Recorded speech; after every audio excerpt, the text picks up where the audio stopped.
আলহামদুলিল্লাহ ওয়াসসালাতু ওয়াসসালামু আলা রাসূলিল্লাহ আম্মা বাদ ফাউযু বিল্লাহি মিনাশ শাইতানির রাজিম বিসমিল্লাহির রহমানির রহিম। দূরের ও কাছের, দেশের ও প্রবাসের যে যেখান থেকে বসে আমাকে দেখছেন সকলকে জানাই প্রীতি ও শুভেচ্ছা এবং সালাম। আসসালামু আলাইকুম ওয়া রাহমাতুল্লাহি ওয়া বারাকাতুহু। সম্মানিত দর্শক ও শ্রোতা, আপনারা সকলে অবগত আছেন আসন্ন পবিত্র ঈদ উল আযহা নিয়ে আমি কিছু কথা আপনাদের সম্মুখে বলতে চাই, যেগুলো আমাদের দৈনন্দিন জীবনে গুরুত্বপূর্ণ ও ফজিলতপূর্ণ। আমি সর্বপ্রথম আপনাদের সম্মুখে কোরবানির বিষয়ে আলোচনা করব।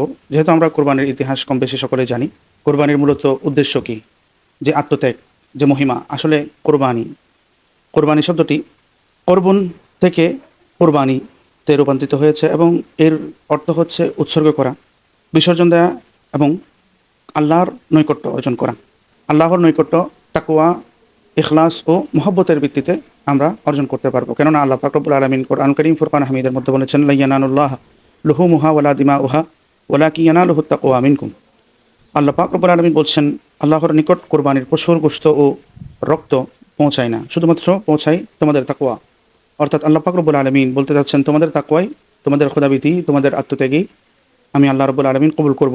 অন্যত্র কোরআনুল কারীমে আল্লাহ পাক বলেছেন, ইন্নামা ইয়াতাকাব্বালুল্লাহু মিনাল মুত্তাকিন। আল্লাহ পাক বলছেন, আল্লাহ কেবল মুত্তাকিদের কোরবানি কবুল করবেন।